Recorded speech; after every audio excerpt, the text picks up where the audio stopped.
ulah datang atau nganjang kusabab era sumawana bari mawa kaera tong neangan keur bawaeun teu kudu mikiran keur jingjingeun komo deui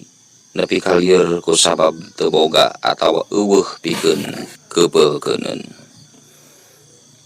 satemana nalika rong heap katingali aranjeun datang diri kuring ngarasa bagja kalawan taya wates wangana jroning ati kuring pinuh ku rasa syukur tur ngamuara ku rasa guligah reh nadat Gusti Nu Maha Suci masih keneh ngersakeun lengkah suku aranjeun milempengan kapelabah saung kuring nu sipatna teu kaasup kana hiji kaparduan mungguh aturan agama. Yung mungpulung oge sempal kapiguyon sarta aranjeun anu sakapeung sok kaselapan ku silih geuing tur pepeling di antara urang mugia sing jadi pangbaberah tina rupaning kawegah turta sing jadi pangbebenjo tina naon rupa nu katenjo kuring ngan saukur jalma biasa taya bedana jeung diri aranjeun hampura lamun teh mah namrak hareupeun aranjeun kaayaan kahirupan diri kuring luheureut pakeun pungsat bahan lieuk eueuh ragap taya prihal kaboga mangka hade ulah nepi ka jadi bang baluh sumawana nimbulkeun rasa kamelang dina diri aranjeun king asak nya ngahampura oge cing pinuh ku ngamaklum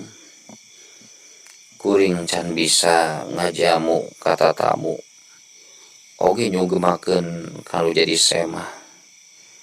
ngan saukur nyodorkeun non rupa jajadian atau papelakan nu aya hareupeun oge pipireun saung kuring pikeun sakadar dijadikeun deungeun sangu atawa susubuh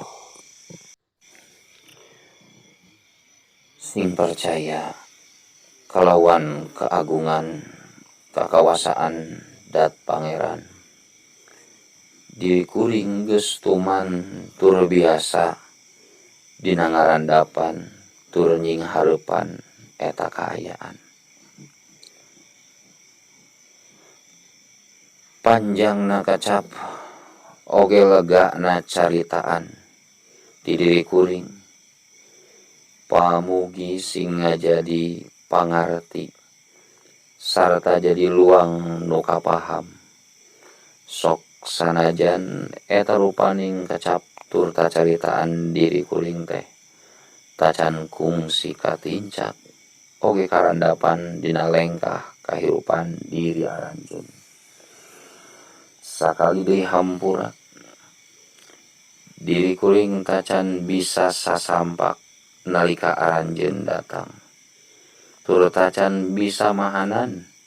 di mana-mana aranjeun miang marulang sanggeus rengsena aranjeun nganjang bral geura marulang mugia kaberkahan jeung kasalamatan ti pangeran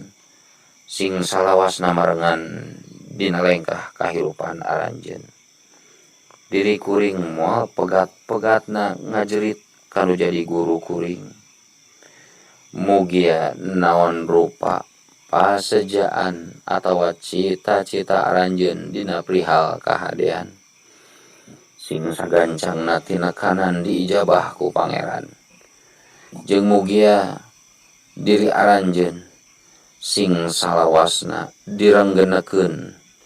dina agungna karidoan oge rahmat tur pangampurana dat pangeran.